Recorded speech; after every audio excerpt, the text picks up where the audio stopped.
Hola, ¿qué tal? Bienvenidos a La Jaula del Nube, edición de entrevistas.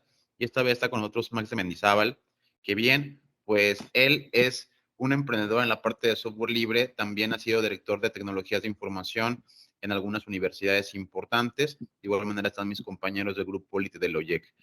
Pues antes que nada, ¿cómo estás, Max? Esperemos que estés muy bien, que te encuentres feliz el día de hoy. Y pues queremos preguntarte, ¿desde hace cuánto tiempo iniciaste en esto de la informática y por qué te llamó la atención las tecnologías de información? Muchas gracias. Se van a reír un poco, pero bueno, a mí me interesaba desde que veía los anuncios de las computadoras de Hewlett Packard carísimas en las revistas de estas tipo Mecánica Popular y demás. Y decía, yo quiero aprender a usar esas computadoras, ¿no? Que eran el futuro. Yo soy bastante más viejo que ustedes, tengo 56 años, entonces, pues en mi época no había computadoras, así básicamente. Era todo, lo más que había eran calculadoras de mecánicas. Y bueno, ya cuando iba por ahí por la primaria empezaron a ser más populares las calculadoras electrónicas, todavía con tubos de LED, bueno, no de LED, con tubos de vacío que eran los numeritos, ¿no?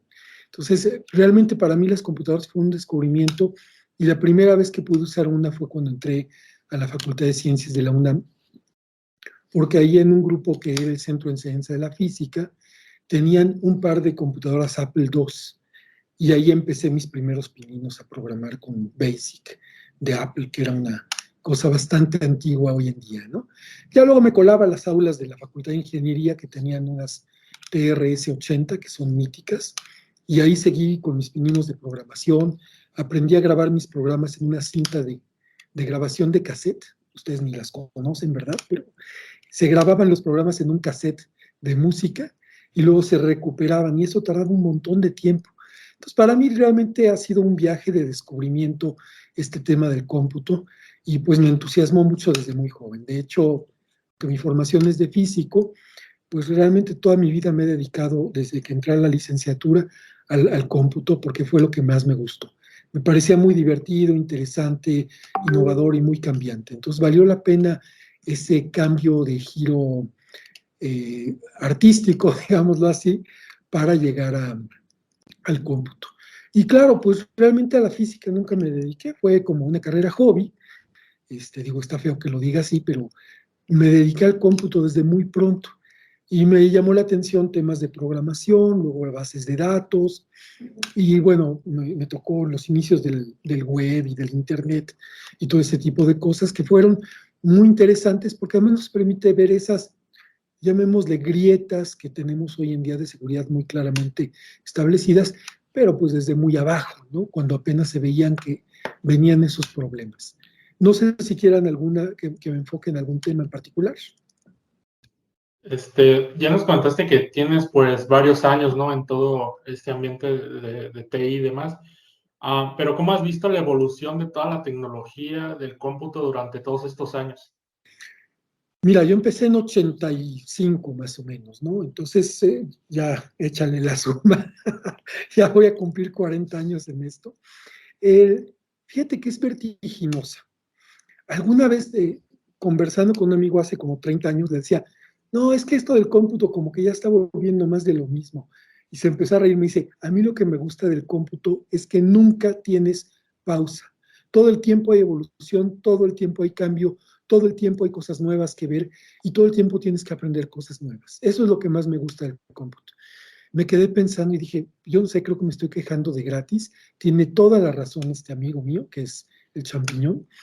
Y pues me puse a interesarme en más temas del cómputo y, bueno, insisto, ha sido vertiginosa.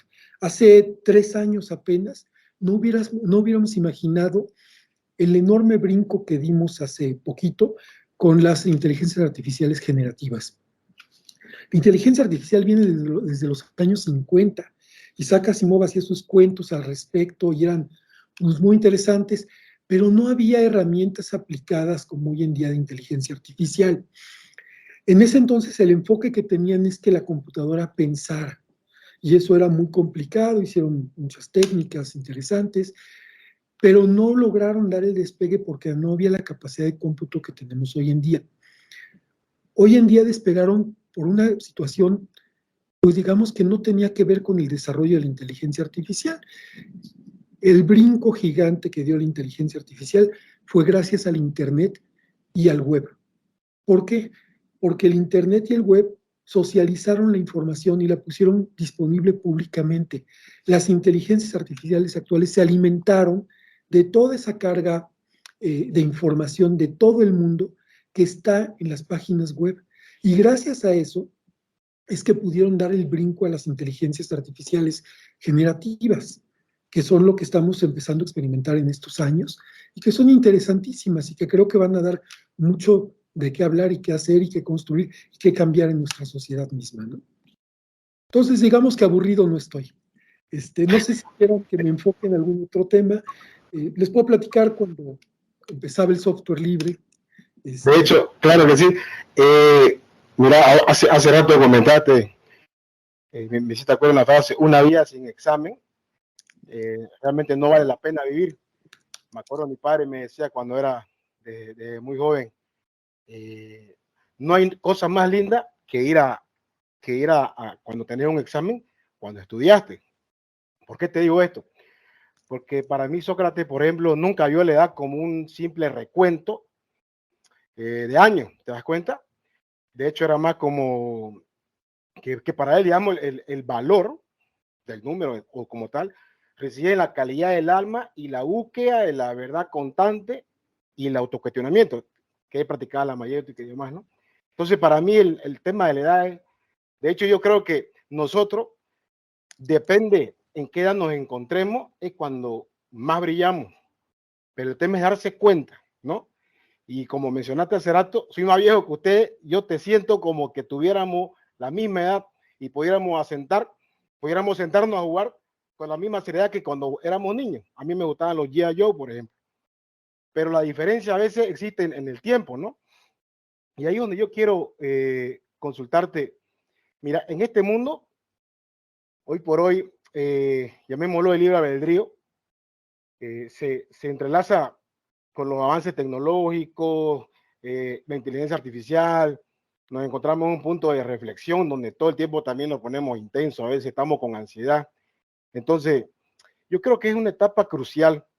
Por ejemplo, para mí la complejidad del ser humano ahorita, para nosotros, está en las capacidades de poder, o sea, de cuestionarnos lo siguiente. Mira, yo pienso, en esta posición que nos encontramos ahorita, en este universo, que de pronto ya no van a decir si existen más,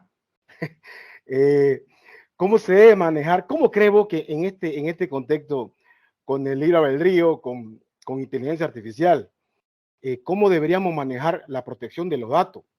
Porque mira, dentro del contexto del determinismo y el libre albedrío, básicamente, ¿cómo se puede equilibrar la ley de protección de datos? Sí, eso, la ley de protección de datos personales con la necesidad de permitir avance en inteligencia artificial. ¿Cómo podríamos hacer eso? Permitiendo estos avances con la inteligencia artificial. Bueno, mira, esa es una pregunta muy complicada. Para empezar, el tema de protección de datos podríamos hablar horas del tema, es muy complejo. Hoy en día, preservar y cuidar la información no es un tema trivial.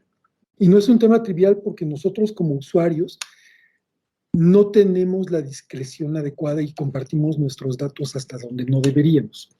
Y estoy hablando, por ejemplo, de las redes sociales.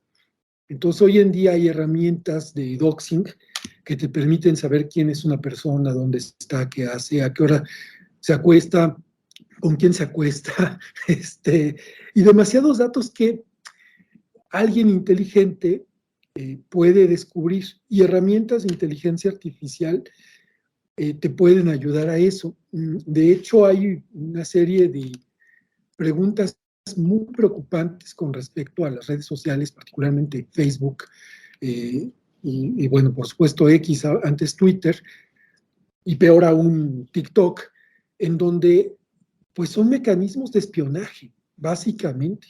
Entonces realmente, y además la gente lo comparte eso con toda la felicidad del mundo, ¿no? Entonces, creo que el tema de protección de datos personales supera las legislaciones posibles, porque la legislación puede decir una cosa, pero la indiscreción o las ganas de protagonismo de la gente las hace mostrarse al mundo como son, aunque quieran esconder algunas cosas.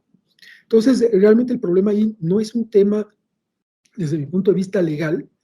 Sí ayuda a que haya leyes de protección de datos personales, pero muchas de ellas son inaplicables. Mira, por ejemplo, en México tenemos unas leyes de protección de datos personales que garantizan los derechos ARCO. Los derechos ARCO, no, extender, me voy a poner en uno solo, es que, por ejemplo, tienes el derecho de que quiten tus datos. Yo quiero ver quién se avienta el tiro con Facebook o con Twitter o con cualquier otra red social a decir, bórrame mis datos. Es imposible esa barrera, es infranqueable. Incluso, no sé si ustedes sepan que en Facebook hay gente que decide no estar en Facebook. Dicen, no, yo esas cosas no le entro, es el diablo, etcétera. Pero toda la red social que tienen alrededor de amigos que conocen a esa persona que no quiere estar en Facebook, de repente salen en una foto y Facebook genera un perfil fantasma, no público, de esa persona. Y al cabo del tiempo saben quién es esa persona, aunque no esté pública. Entonces, aunque los usuarios de Facebook no sepan de esa persona, Facebook sí sabe quién es, dónde está, qué hace y con quién se junta.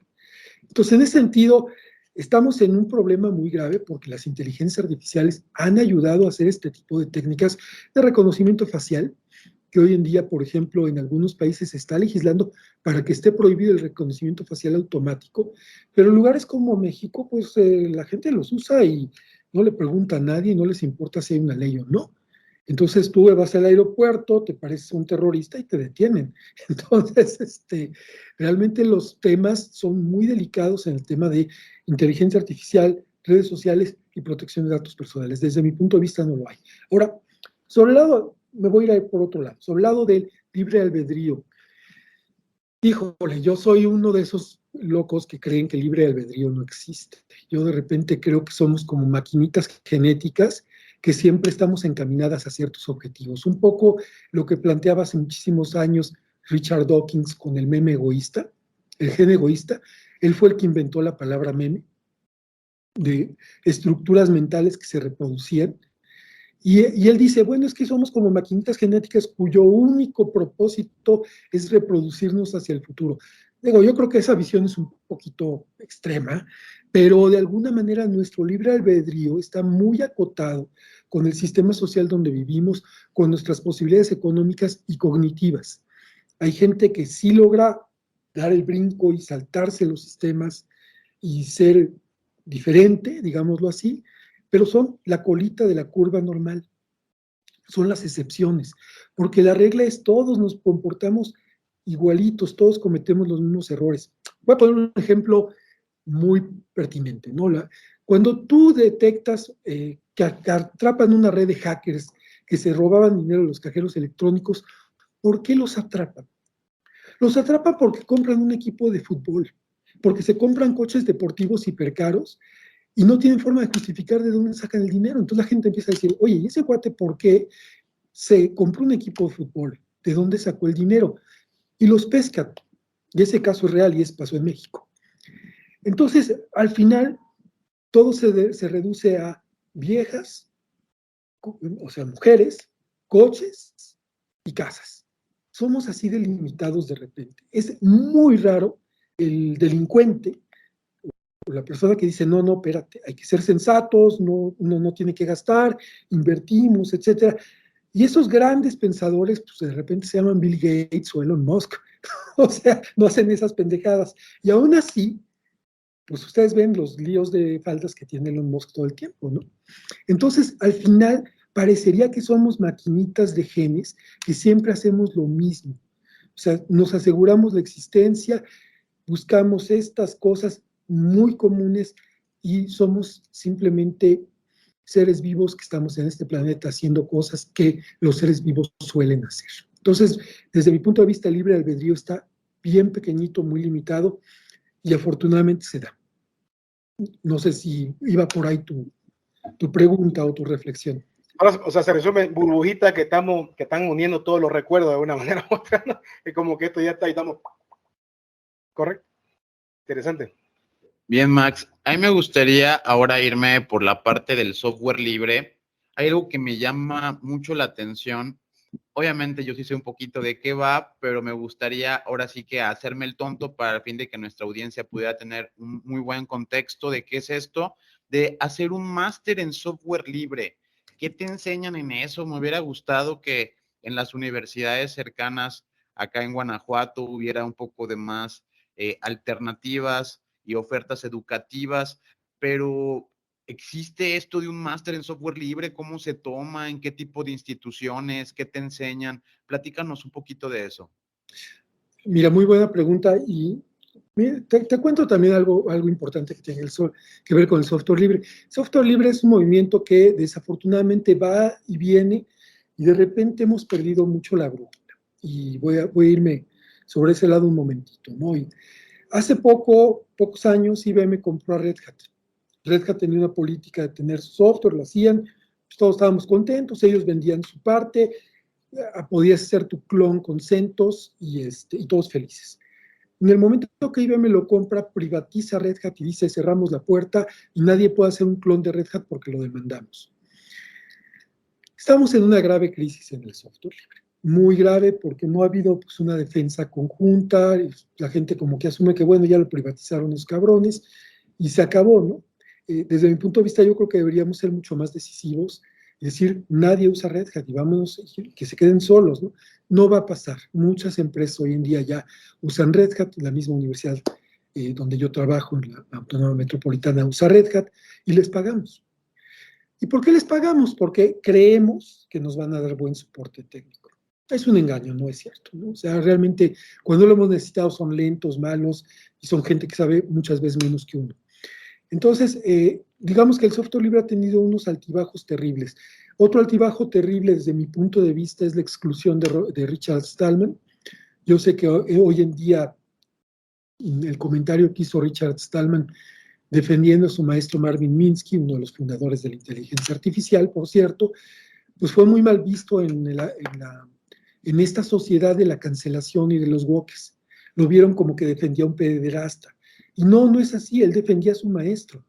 Entonces, de alguna manera, Stallman fue excluido injustamente de la Free Software Foundation y pues llegó gente mucho menos radical que él. Para mí, Richard Stallman, tengo una relación de amor-odio con él.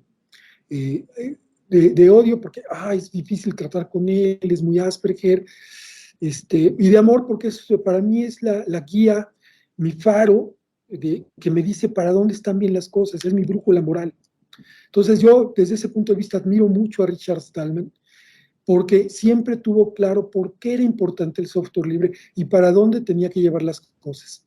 Y esa parte me parece fundamental. Me voy al tema de la educación en software libre. Hace muchos años me invitaron a tomar una maestría en software libre en una universidad española, que se llama la Universidad Oberta de Cataluña. Fui afortunado, tuve una beca, me pagaron la maestría, me la eché allá, me tardé los 2 años que duraba, estuvo muy interesante y les platico ahorita de qué trataba, porque está muy bueno. Era un buen enfoque entre programación, técnica y sociedad.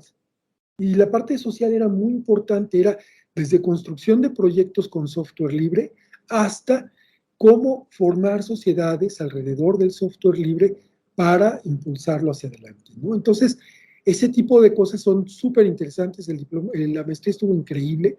Yo aprendí muchísimo de cosas que no se me han ocurrido, cómo evaluar un proyecto, por ejemplo, cuánto vale un proyecto. Ese tipo de cosas valen mucho la pena.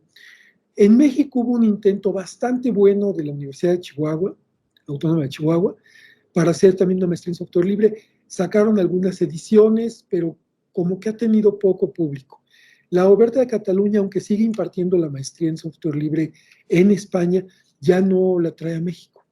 No sé por qué, creo que hubo muy pocos graduados, no les convenía, etcétera. Pero realmente hay poco interés en la temática, a pesar de ser tan importante. Y voy a decir por qué es tan importante.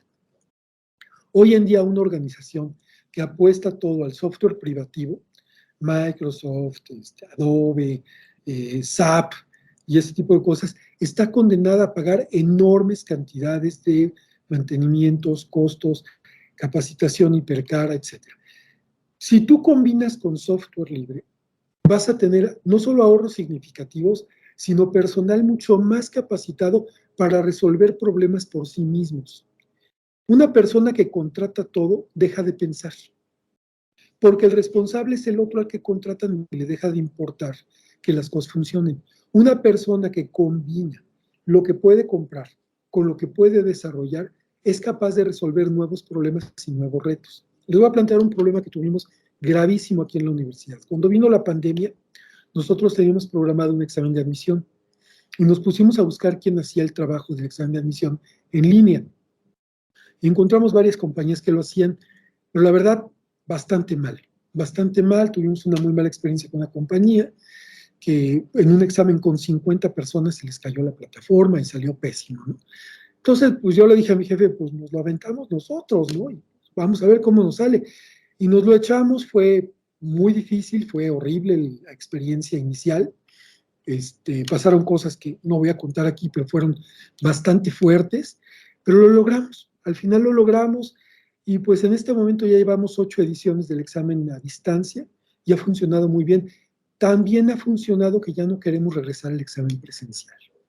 ¿Por qué? Porque es más caro, es más largo, es mucho más difícil hacerlo, implica mucho más gente, etc. Entonces, de alguna manera, la gente que tiene la posibilidad de inventar cosas, de dar el brinco e innovar, es la que vale la pena tener en todas las organizaciones, incluyendo aquellas que deciden dejar, por ejemplo, su sistema administrativo en manos de una mega empresa de software de ERPs, ¿no? Incluso esos tienen un área de oportunidad en otras cosas que no hacen bien los ERPs. Y yo creo que eso es lo que nosotros tendríamos que impulsar, buscar esos nichos en donde el software libre es mucho más eficaz que el software comercial. No sé si es más o menos lo que querían que platicara. La gestión de proyectos de TI es fundamental, pero ¿qué consejos tiene para garantizar ahora sí que pues el éxito de proyectos tecnológicos, especialmente en entornos empresariales complejos? Mira, yo creo que ahí sí hay que acudir a los expertos y en ese sentido hay que seguir normas, ¿no? En particular en el ámbito de las universidades hay un grupo que organizó Universia, financiado por Santander en España, que invitó a varias universidades mexicanas a tomar, y es precisamente un curso de gerencia de cómo llevar proyectos en las universidades. Y básicamente son consejos relativamente generales, ¿no? Primero que nada, te proponen que hagas lo que le llaman un portafolio de proyectos, que quiere decir que veas qué cosas tienes que hacer en un departamento de TI para satisfacer las necesidades de la organización. Con base en eso haces un scoring, decir, valoras los proyectos en varios ejes, costos, tiempos, y sobre todo, la parte más importante es la pertinencia dentro de la organización, que también alineado está con los objetivos institucionales. No tiene caso hacer ciertos proyectos que no le van a ayudar a las universidades. Eso se aplica a cualquier organización, ¿no? Entonces, básicamente lo que tienes que hacer es decir, qué proyectos tienes, qué tan alineados están a tu organización y priorizas con base en eso. Una vez que tienes priorizados tus proyectos, los vas a evaluar. ¿Cuánto me cuesta en horas hombre? ¿Cuánto me cuesta en dinero? ¿Cuánto me cuesta en inversión de equipos, en inversión de software, etcétera? Y bueno, pues tienen ahí una serie de acrónimos muy bonitos al respecto, ¿no? De cómo divides la inversión entre cosas de largo plazo, salarios, mantenimientos, etcétera, ¿no? Y tienen muchos acrónimos bastante chulos. También hay estándares al respecto. Pero bueno, ahí el tema de los estándares yo sí le pongo siempre un granito de sal.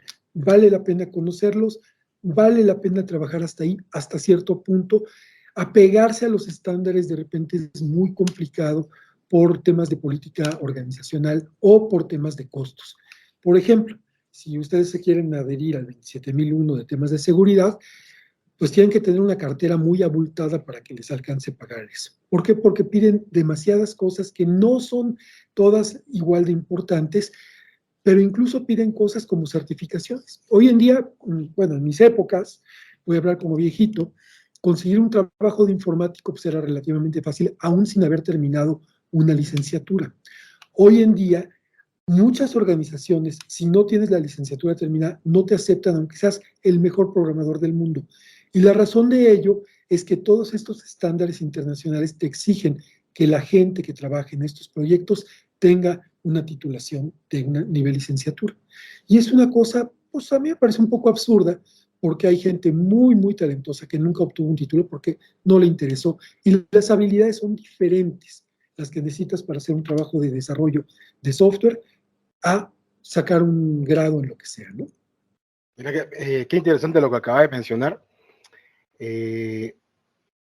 Y está muy de la mano con lo que acaba de decir. Mira, cómo hay estándares internacionales que te exigen, por normativa, por ley, por X y Z, un título, ¿no? Licenciatura, pero y a contraparte, habiendo tanto talento, tantas personas que podían tener la oportunidad, ¿no? Pero extrapolándolo al tema del software libre, yo creo que por eso es que también comparar la decisión de una compañía, ¿qué pensás? Cuando está en ese momento donde tiene su ingeniero, su grupo de ingenieros, y ponerle que uno de los socios es parte de la área técnica, es decir, que también su toma de decisiones no solamente son basadas porque está sentado en el escritorio y sabe dar órdenes, sino simplemente porque también es parte entiende un poco de lo que está pasando, porque a veces para saber mandar hay que saber hacer, ¿no es cierto? Entonces, en ese contexto, donde un ingeniero CEO quiere tomar decisiones, pero de pronto está, carajo, ¿qué hago? Software libre o pago licencia. Te doy un ejemplo burdo. Me voy por Proxmox, me voy por Eucalipto, me voy por, no sé, por Dockers o microservicio o pago VMware. Entonces, no, lo que pasa es que ya tienen una estructura, tienen X y Z, lo acabas de mencionar con CentOS, con el tema de Red Hat. Entonces, ¿por qué las compañías, será que están con el mismo tema en la cabeza, con este mismo problema de que como no tiene la licenciatura, no me sirve, o porque no tiene la licencia, realmente no voy a tener el soporte? Porque si te das cuenta, ¿qué es la licencia? Porque yo recuerdo una compañía que visité no hace mucho, me decían, no te preocupes, aquí tenemos un problema, tenemos licencia de soporte nivel 7. ¿Sabes qué era eso? Nivel 7 que lo resuelvan. O automáticamente llegan los brokers directamente y van y lo hacen el tema. Entonces, ¿qué opinas de todo esto? ¿Qué puedes decirnos? Del tema de decisiones de la compañía. ¿Por qué no pueden de alguna manera? Vos sabés que unificando software libre, o sea, el monstruo que se puede hacer, ¿no es cierto? Pero no tienen muchas oportunidades. Y eso que tampoco no quiero ser extremista ni quiero segmentarlo. Sí existen algunos que otros, pero vos sabés cómo se maneja esto. ¿Qué puedo opinar? Mira, muy interesante lo que dices. Hay un viejo adagio en nuestro gremio, que es: a ningún director de sistema lo corren por contratar a IBM. Y es algo muy triste. Es algo muy triste porque nos está diciendo que todos somos incapaces y que la única forma de conservar el empleo es pagarle a un tercero que es el responsable de las cosas. Y es, digo, muy triste porque eso nos quita toda beta de innovación, toda beta de independencia tecnológica, y nos vuelve básicamente esclavos de una u otra compañía, ¿no? Y lo mismo puedes decir de SAP o de Oracle o de cualquier otra cosa por el estilo, ¿no? En nuestros tiempos ha pasado otro fenómeno, yo diría, bastante triste. Las compañías de tecnología han dejado de ser compañías de tecnología y se han convertido en empresas de abogados. Entonces, te voy a poner un ejemplo. A mí me disgusta enormemente tratar con Oracle porque son puros abogados. Y entonces todo el tiempo es pelearse con abogados porque te quieren demandar porque no pagaste el cuadrito tal que no habías contratado en tu contrato original. Y entonces todo el tiempo son pleitos de ese estilo de negociación de cuánto les vas a pagar. Y al final Oracle, si te das cuenta, es una porquería que se inventó hace 50 años y no ha cambiado nada. Es un software antiquísimo, horrible, que no ha mejorado en los últimos años. Y además tienen su soporte técnico terriblemente cerrado. Si tú pones un tip de cómo resolver un problema en Oracle, te demanda Oracle, porque es su propiedad intelectual, ¿no? Entonces, si tú buscas en el web cómo resolver un problema de Oracle, no lo vas a encontrar. Tienes que entrar a su Metalink, que es una plataforma cerrada de soporte, que por cierto es bastante mala. Entonces, ese tipo de prisiones que elegimos como administradores de sistemas son las que tenemos que romper. Y una forma de romper esas prisiones es diversificar. Entonces, decir, yo tengo unos sistemas con Docker, tengo otros sistemas con VMware, ¿por qué no? Tengo otros sistemas que los puse con Proxmox. Y entonces ya no soy esclavo de ninguno. Y si uno se pasa de lanza, siempre puedo elegir cambiarlo. Y esa es la parte que nosotros tenemos que poner siempre sobre la mesa. Lo mismo con Microsoft. Oye, es que tus licencias están muy caras, sí. Pero sabes que yo tengo otra alternativa, ¿eh? Yo puedo usar LibreOffice. Y si te pasas de lanza, voy a cancelar mi contrato contigo y me voy a tener que capacitar a todos en LibreOffice. Y déjame decirte que aunque son muy soberbios y te hacen gestos de que no te creen, sí tenemos la capacidad de hacerlo. Entonces, no, lo que nosotros tenemos como responsabilidad, y ahí sí lo digo como responsabilidad, para no ser esclavos de esa esclavitud corporativa, es tener siempre plan B. Siempre plan B. Yo siempre trato de, cuando hay un proyecto nuevo, si hay algo en el mercado que me gusta, es viable económicamente, pues lo compramos o lo rentamos, ¿no? Que hoy en día nadie te vende el software, todo el mundo te lo quiere rentar. Se vale. Si económicamente es viable, creo que hay que hacerlo, porque nos ahorra mucho tiempo y esfuerzo. Pero por otro lado, si tienes un plan A, que tienes un software propio desarrollado en tu casa o software libre que has adaptado, y tienes plan B que te va a costar mucho más, pues te vas por el plan A, que es por software libre, ¿no? Entonces yo creo que siempre hay que tener ese balance y siempre tener como punto de negociación con las empresas es, a mí me cuesta tanto, ¿cuánto más me va a costar contigo? Y lleguemos a un acuerdo económico, ¿no? Entonces, en ese sentido, creo que un buen gerente de TI debe tener la capacidad de transitar entre los dos mundos, entre el software libre y el software privativo, y combinarlos, porque no están peleados. Hay cosas que sí podemos juntar. Digo, si nosotros corremos VMware, a lo mejor ahí dentro metemos un Nginx o un Apache con, no sé, con el software que les dé la gana, con Drupal si quieren, ¿no? Pero podemos combinar, no estamos esclavizados a una sola plataforma. Entonces, ese sería mi punto de vista de cómo llevar estas cosas. Implica algo muy importante, más esfuerzo intelectual, más trabajo y por supuesto que la gente que trabaja con nosotros tenga mucho más capacitación, no solo en tecnologías privativas, sino también en tecnologías libres. Yo creo que es por eso que no agarran y no sé si en México se usa el mismo término de bregar, o sea, no le gusta bregar, no le gusta, bregar es como insistir, porque es como que quedas en cierto nivel, te limitas, y el hecho, vos sabes que para nosotros nuestro trabajo, más allá de lo que es estar investigando y entendiendo cómo es que funciona algo, es también al mismo tiempo estar actualizándonos con nuevas tecnologías que están saliendo. Y lamentablemente cuando no tenés de pronto un hábito de explorar, te quedas estático y parás y no te das cuenta en qué momento estás parado. Y de un rato a otro te das cuenta que sos un barco grandísimo que está anclado, ¿no es cierto? Y que deberías estar en media ola. Pero de todas maneras, sí, comparto totalmente lo que decís. Por eso que a veces yo siento eso, tengo esos sentimientos encontrados cuando me encuentro con un cliente y me dice muy orgulloso, no, que nosotros pagamos Office 365. O sea, no tengo nada en contra de Microsoft. Me encanta Microsoft. Yo lo uso para bastantes cosas, pero no soy cerrado. Y pienso que creo que todos deberíamos, como acababa de mencionar, diversificarnos en el contexto de entender cómo funciona, usarlo y de alguna manera poder extrapolarlo a lo que vos querés hacer. Porque te doy un ejemplo burdísimo, que ahora se parece que se salió un poco Héctor, ahora vuelve con nosotros, y que quiero acotar esto. Recuerdo esto, mira, recuerdo un cliente que me dijo lo siguiente, mira, necesitamos hacer una auditoría, pero tengo Hyper-V, tengo VMware. No sé qué hacer, cómo lo hacemos, dónde lo metemos. Mira, me dijeron de esta tecnología. Yo le dije, tirémosle OpenStack, porque eso es cloud. Los demás son hipervisores. Vámonos con OpenStack y a los demás lo metemos como si fueran su IOPA. Pam, pam, pam, pam. Y de ahí después seguimos escalando. ¿Qué pasó? Se hizo, salió genial. Pero el problema, ¿sabes cuál fue? Cuando tocó la auditoría y vino una compañía más grande, obviamente avaló OpenStack. Porque o sea que OpenStack es liga mayor y es cloud de verdad, ¿no? Eso es cloud, los demás son hipervisores. Pero el tema fue que la técnica que se utilizó, bueno, la técnica que utilicé yo y mi equipo no estaba dentro de los estándares, etcétera, etcétera.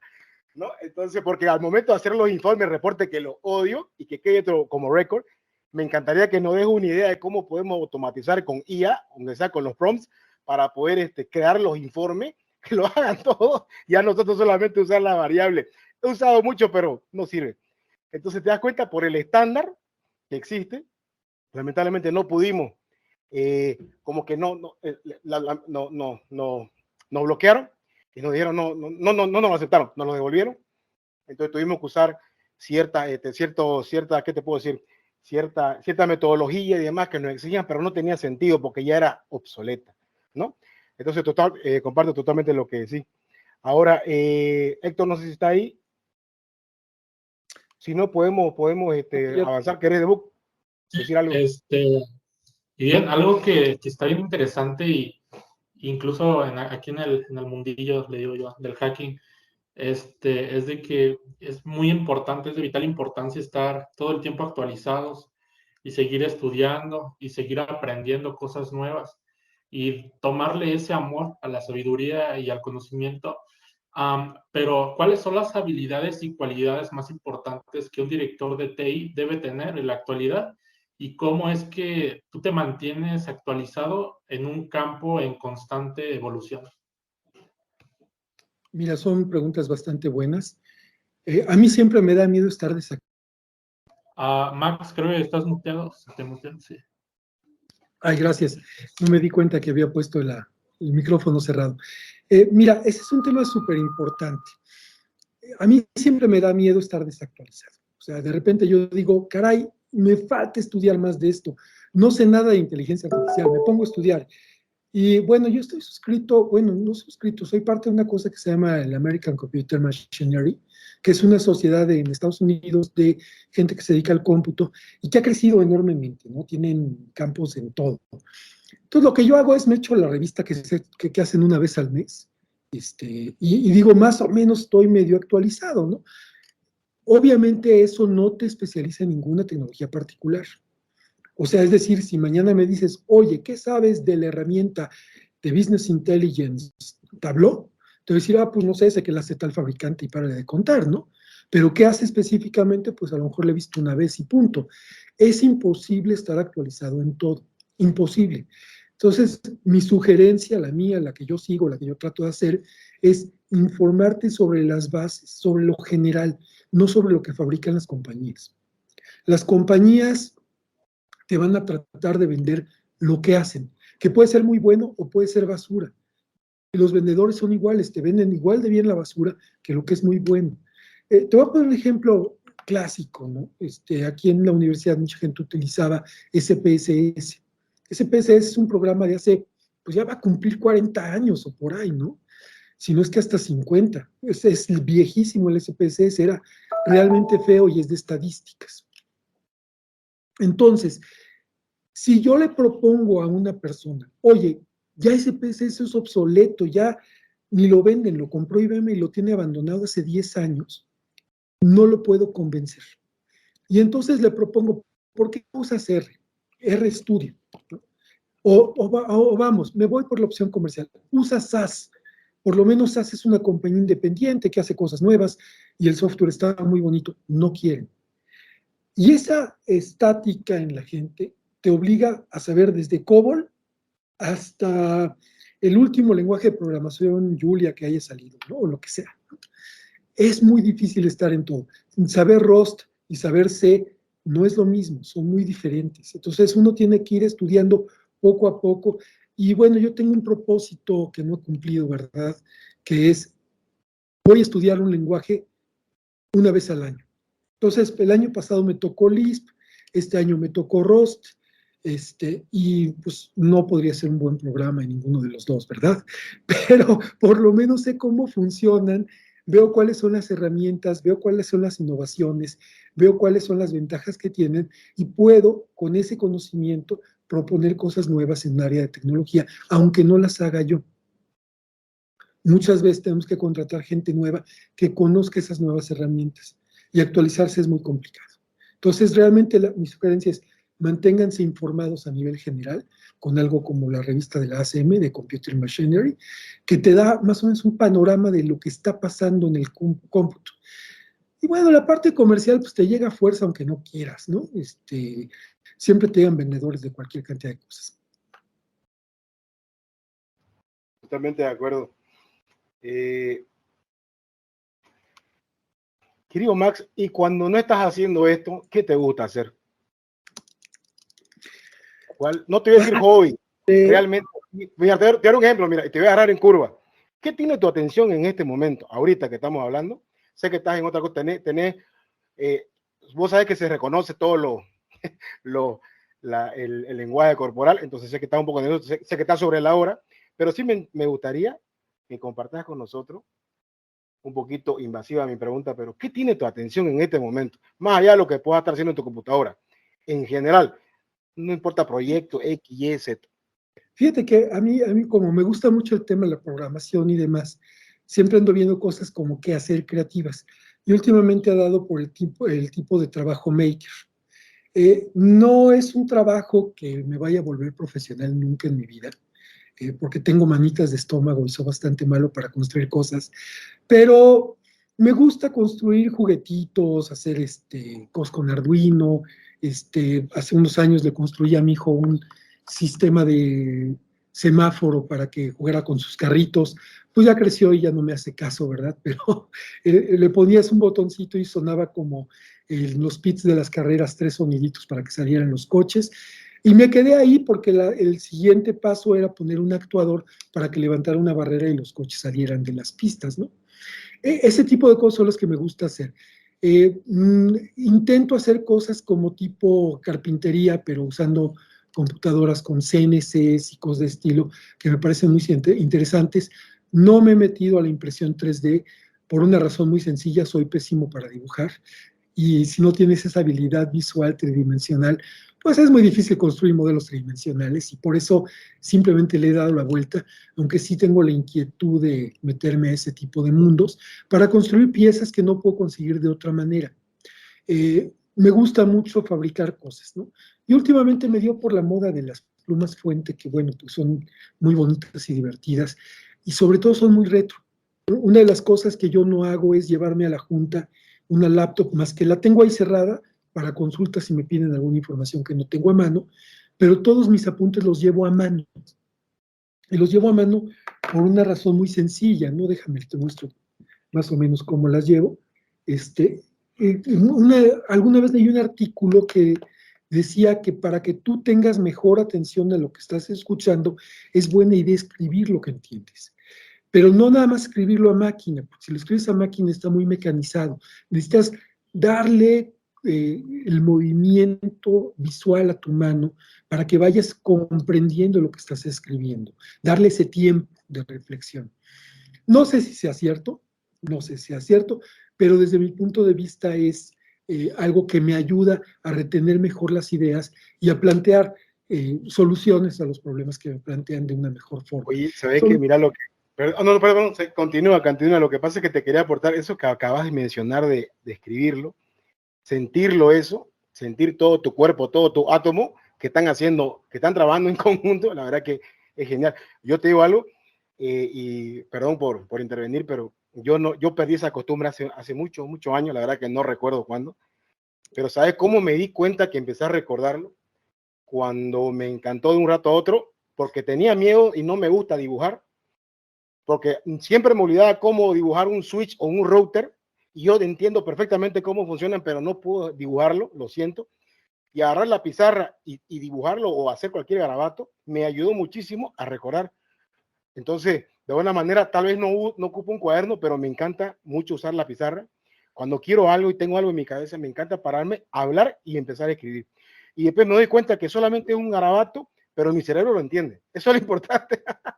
Y siempre una fotito y demás, ¿no? Así que te agradezco muchísimo por ese tips. Muchísimas gracias, la verdad que, y gracias por hacerme recuerdo de eso. No tienes de qué. Hoy me decía Héctor que quería hacer una última pregunta, porque yo sí me tengo que despedir, tengo una reunión bastante aburrida dentro de unos minutos, pero que no tengo más remedio, para eso me pagan. Sí, Héctor creo que ya no se va a poder conectar.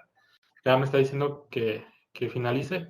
Y pues bueno, ha sido en verdad todo un honor y un placer tenerte por acá, Max. Muchísimas gracias por tu tiempo y por tus respuestas. No, pues no tienen de qué, al contrario, muchas gracias por invitarme. Y si quieren algún día les cuento una historia muy divertida de cómo hicimos la primera distribución Linux en México, que pues es divertida por varias cosas que luego les contaré. Sí, claro que sí, habrá entonces una segunda parte. Y bien, esto fue La Jaula del No. Hasta luego.